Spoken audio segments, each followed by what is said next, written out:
Yamwako abaya da say Adom TV Badwam na ocean health tips simenum 5 minutes and chakra TB the Badwam we share endpoints o matna e baby ya borum ko cheke o prostate no mema no o banso o kohwa infections akọ na ko check ya rebia nso o mbo ho dawo e boaye e wo apomuden kwanso na wo twi wo aka ye ho no nkomo no e maternal depression a serious issue. Nye obi anfom so awo no nyinsen no musa na ode nene mu antimate che ya de ye pa nene no ya ba be management na ebia na enene de di kan ti obedi kan abbo ne tofa duada na de aba be si management ni mu e de amai oba na se mu akwa ba yeah na se pa mfama na wotu ene wo se yenhwe management me pa chawa ni me da wase na mada ahwefo nso ase eya na eye say eba ne sa na nipa na wie ya ba. Okay, nti before management kwa sum up from Monday no abeka ni into management na so me dance edwada na ye kire maternal depression ade potia eye me hu say ya white me ehya wo so bro so wo mbra wa na watwumi no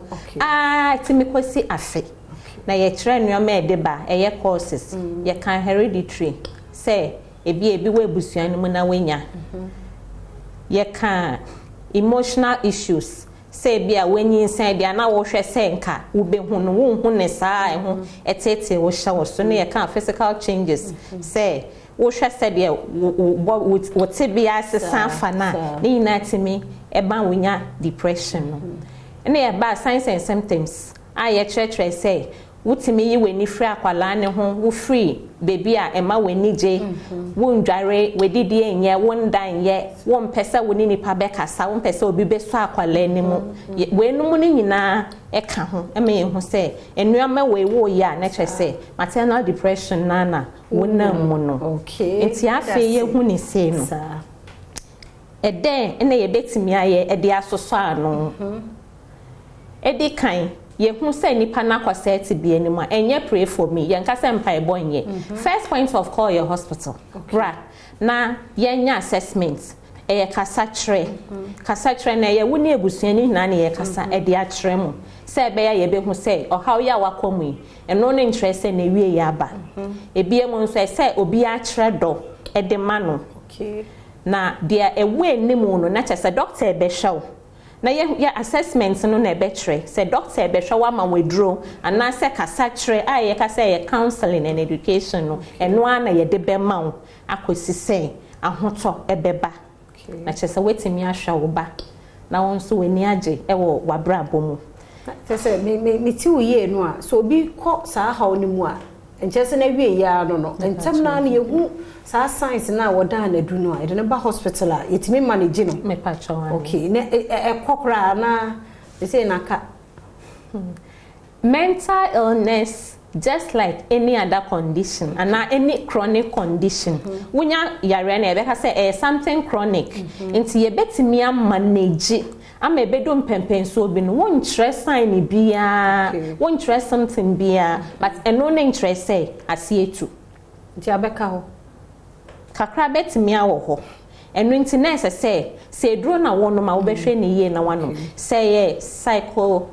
therapy I friend counseling and education no so wo be koso age say be ya ebeboa wo ama wetimi ade wo ho na we free sa condition okay nti no yes na obesa wo biem de when you're depression eno just say wontimi wo you have your rights okay obetimi a wo biem but nipa ne fanye nsan ni bia na say ye sha say ye de no efe okay say be ya obetimi hu say dia me fe mu mre bi no me nsan enko hobi okay na no na abo subsequent pregnancies no na wetimi akwanenim a okaw bia na before e be wi na no say ya wo hu de me hu say me ye bibi ana menim say nye na nti me next pregnancy ye tumefo amete ase our insight your friend insight into ohu de ekoso bia age say bia condition no bibi fofra bebom ama akọ different ansan aka say eno no dia oye bia no